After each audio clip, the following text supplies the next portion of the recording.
Itinaas niya ang kanyang boses sapat lang para marinig ng lahat. Ang matapang pero maikli ang buhay ay pinatahimik na. Tungkol naman sa inyo, para kayong kulupan ng mga insekto. Isang salot na hindi kailanman ganap na malilipol. Kaya naman mula sa ating unang pagkikita, hindi ko na pinag-abaluhang lipulin kayong lahat. Dahil kahit wala kayo, may ibang mga insekto lang nagagapang para pumalit sa inyo. Pagpapalit lang ito ng isang nakakadiring nilalang sa isa pa, at ang susunod ay maaaring mas malala pa. Pero kapag itinapon nyo na ang sarili nyong dangal, na kumikilos na parang hindi na tao, doon nagbabago ang laro. Kapag may mga lamok na hindi alam ang kanilang lugar na humuhuni sa harap mo, karaniwang sentido kumon lang ang pumatay ng ilan. Mali ba ako? Kaya gumapang na kayo pabalik at maghatid ng mensahe sa inyong pinuno at sa buong sindikato sa Hanggi County. Kung ayaw nilang maduraj na parang abo at alikabok, kailangan nilang bumalik sa kanilang mga lungga at matutong muli kung paano maging tao. Ngayong naintindihan nyo na, maglaho na kayo sa paningin ko agad. Halos hindi pa humuhupo ang kanyang mga salita sa hangin bago sila nagtakbuhan, nagkakatisuran sa isang nagpapanik na stampede. Lumingon si Jinwoo, lamambot ang kanyang boses. Takpan mo ang mga mata ng kapatid mo at sumama kayo sa akin. At para sa ikabubuti nyo, huwag din kayong tumingin sa ibaba. Ang kanilang mga takong ay dumaan sa mga lawa ng malalim na kulay pula, ang huling hantungan ng duming katatapos lang niyang linisin. Isang nanginginig na boses ang lumabas. Si Xiao iyon. Ano, saan niyo po kami dadalhin? Pinigan ng kuya niya ang kanyang kamay. Ang kanyang boses ay isang mahinang bulong na para lamang sa kanya. Kumapit ka lang, ang may-ari, bibigyan niya tayo ng landas pasulong. Tapos na rin sa wakas. Sa sandaling lumabas sila sa mabahong eskinita na iyon, yumuko ng malalim ang dalawang magkapatid. May-ari, itong napakalaking utang na ito. Teka, pinutol siya ng batan lalaki. Ang kanyang tono ay walang pakialam. Anong utang ang pinagsasabi mo? Ang libing. Ayos na ba ang lahat? Opo, sir. Salamat sa inyong biyaya, may-ari, ang lahat ay maayos na naasikaso. Gusto rin pong ipaabot ng aking kapatid ang kanyang pasasalamat sa pagliligtas sa kanyang buhay. Tumanggo lang ng bahagya si Jinwoo bilang tugon. Kung gayon, sumunod kayo sa akin. Dinala niya ang dalawang maliit at mahinang figure pabalik sa kanyang gusali kung saan naghihintay na ang yaya na may ngiti. Pasok na kayo sa loob. Kayong dalawa, naihanda ko na ang lahat. Kumunat ang noo ni Jinwoo. Sabi ko sa iyo magpahinga ka na muna. Gayunpaman, ang handa sa mesa ay mas bongga kaysa sa ibang araw. Ang ngiti ng yaya ay mabait. Gusto ko lang makitang nasisiyahan ng mga tao sa kanilang pagkain. Bahagya siyang nagbuntong hininga, saka lumingon sa magkapatid. Gutom na siguro kayo. Sige na, maupo kayo at kumain. Ang kuya ay kumuha ng malaking hiwa ng karne at inilagay ito sa bowl ng kanyang kapatid. Xiao sure, kainin mo ito. Mahiyain niya itong ibinalik sa bowl nito. Ayos lang ako, ikaw muna ang kumain. Isang mapagmahal na tingin ang lumitaw sa mga mata ng yaya habang tahimik niyang pinagmamasdan ang paraan ng pag-aalaga ng dalawang sawimpalad na bata sa isa't isa. Nang kumalma na ang kapaligiran, binasag niya sa wakas ang katahimikan. Kaya kayong dalawa, balak niyo pa bang ituloy ang pagpapatakbo ng stall niyo? Napayuko ang kuya, ang boses ay may pait. Opo, sa ngayon iyon lang po ang paraan para mabuhay kami. Ibinaba ni Jinwoo ang kanyang mga chopsticks, ang kanyang tingin ay nakatutok sa kanila. Kung ganoon, ano ang masasabi niyo sa pagtatrabaho rito? Maaaring tulungan ni Xiaohui ang yaya. At ikaw naman, Xiao Jiang, maaari mong kunin ang mga trabahong ginagawa ni na Chung Maong at Don. Napatingala si Xiao Jiang sa isang iglap. Nanlaki ang kanyang mga mata sa gulat. Kami. Ibig niyo pong sabihin maaari po kaming magtrabaho. Tumanggo ang yaya ng may ngiti. Sang-ayon ako, kailangan ko na rin ng tulong kanina pa. Bukod pa rito, ang mabuti at tapat na bata na gaya ni Xiao, hindi mo basta-basta mahahanap kahit saan. Nakisali si Chung Maong nang may malakas na tawa. Hey, basta makakakuha pa rin ako ng beef noodles ng may-ari, ano ba naman ang dagdag na 2 tao rito? Tumanggo rin si Don, at mukhang matibay si Xiao Jiang. Siguradong magiging malakas na katulong siya. Walang duda, naunawaan ng matandang si Jinwoo na habang narito ang taberna, ang pagpapatakbo ng negosyong ito ay magiging isang mabigat na pasanin para sa 2 batang walang karanasan na gaya nyo. Pareho pa kayong bata at halos walang karanasan sa Django. Manatili na lang muna kayo rito para matuto at maging matatag. Ituring nyo itong lugar na ito bilang inyong sariling training ground. Sa sandaling maramdaman nyo na handa na kayong lumipad at tumayo sa sarili nyong mga paa, hindi ko kayo pipigilan. Maaari kayong umalis kailan nyo man gustuhin. Bulong ni sibling, dahil pa lang sa kabutihan nyo ngayong araw, natatakot ako na imposible na itong mabayaran sa buhay na ito. Iwinagayway ng matanda ang kanyang kamay, tahasang nagsasabi, huwag niyong isiping kawang gawa ito. Talagang kulang kami sa tao rito. Inalok ko lang kayo dahil mukha kayong mabait at masipag na mga bata.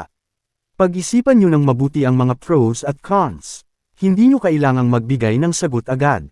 Naisip ng magkapatid sa kanilang sarili, maaari silang magsimulan ng maliit na stall para mabuhay agad. Pero gaya ng sabi ng may-ari, pareho pa silang masyadong inosente at clumsy sa mga kalakaran ng mundo. Bukod pa rito, ang napakalaking responsibilidad na protektahan ang kanyang kapatid ay mabigat sa kanyang mga balikat, at ang sarili niyang mga kamao ay napakahina pa. Kung hindi na magitan ang may-ari sa tamang oras kanina, ang kahihinatnan ay hindi sukat akalain.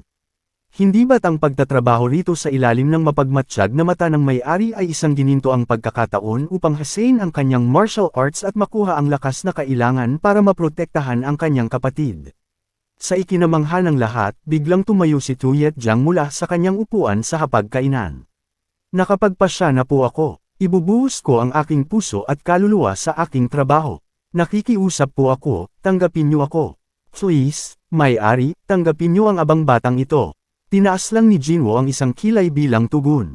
Oh, hindi mo man lang itatanong kung magkano ang ibabayad ko sa iyo. Sabi ko lang sa iyo ay timbangin mo. Ang mga makukuha at mawawala.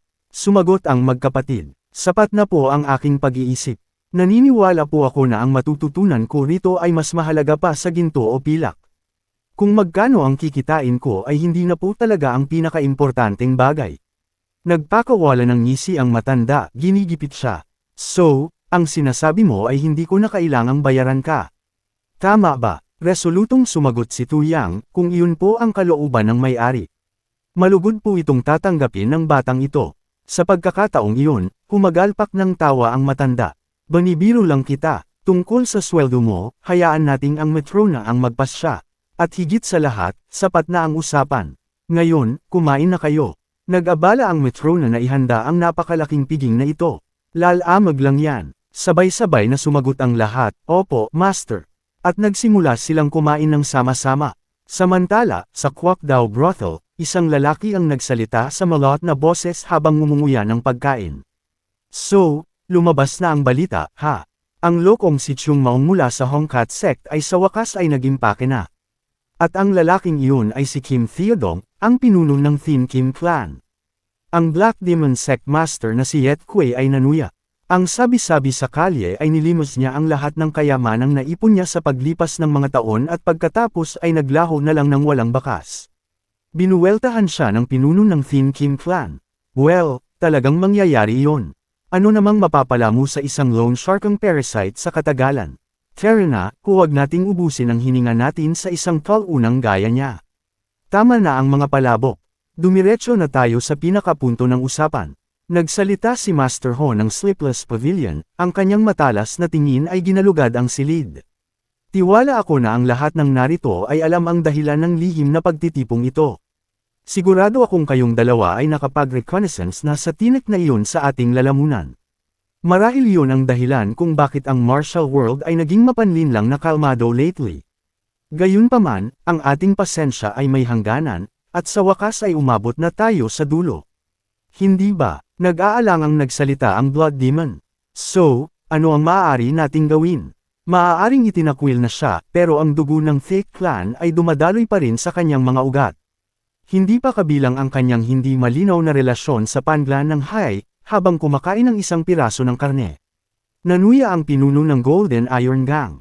Humph! Huwag niyong kalimutan noong nakaraan, madali niyang tinapos si Awan Kiet mula sa Hongkat sect at hindi man lang pinagpawisan sa isang direktang labanan. Ang ating tagumpay ay malayo pa sa garantiya.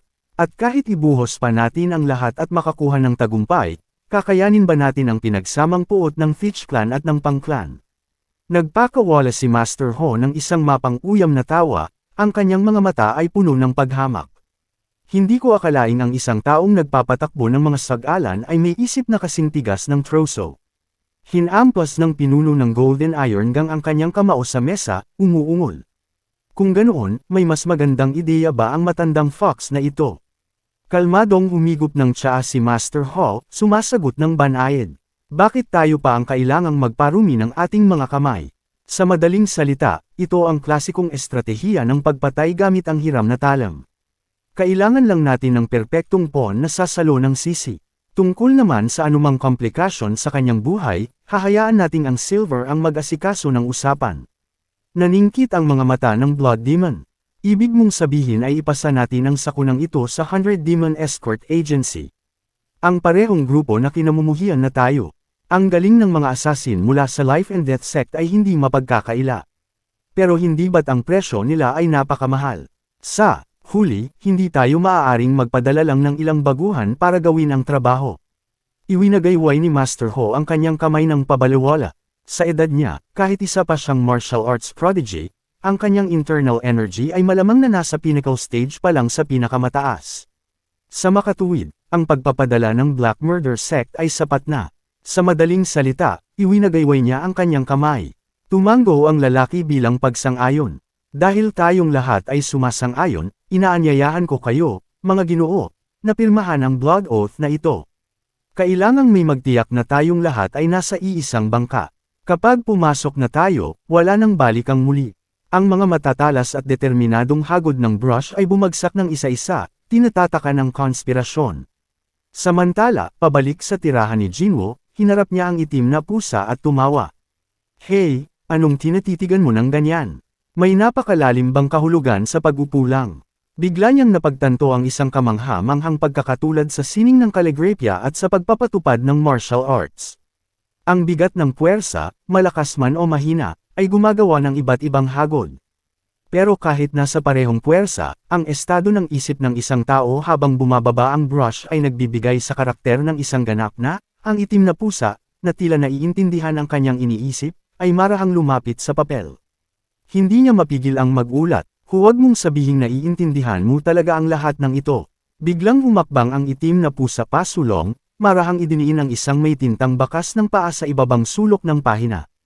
Isang natutuwang ngiti ang hindi namamalayang nabuo sa mukha ni Jinwoo. Tunay na isang pusa na may sariling espiritu. Pero biglang nanigas ang kanyang tingin. Nararamdaman mo iyon, di ba? Ang kislap ng hangereng pumatay. Hindi na sila nakapagpigil. Mukhang ngayong gabi na ang gabi na sa wakas ay kikilos na sila. Mga cornered rats, inilalabas na ang kanilang mga pangil. Naningkit ang kanyang mga mata, tinutunto ng pinagmulan diretso sa kwarto ng kanyang matandang yaya. Isang klasikong pambubulaga, ang mga maliliit na daga sa bubong ay nag-iisip na magagamit nila siya bilang pain. Upang ilayo ang aking atensyon sa tunay na banta. At habang nakatuon daw ang atensyon ko, may pangalawang talim na tatama mula sa mga anino sa likuran ko. Nakakaawa, nagpadala na ako ng isa sa kanila pabalik sa loob ng kahon bilang babala ilang araw pa lang ang nakalipas. Sa tingin ko may mga tao talagang hindi matututo hanggat hindi mo isinusulat sa kanila gamit ang dugo. Gaya ng inaasahan, isang figurang parang multo ang gumapang sa kadiliman. Papalapit sa kanyang bahay, ang boses ni Jinwoo ay pumutol sa katahimikan, sapat na lamig para magyelo ang hangin. Hanggang dyan na lang, hindi na kailangang gisingin ang mga kapitbahay. Ang taong ipinadala nyo ay nagpasya na siyang lumapit sa inyo. Nanigas ang katawan ng assassin. Isang malamig na pawis ang agad na bumasa sa kanyang likod. Huli ako, kailangan ko nang makaalis dito ngayon.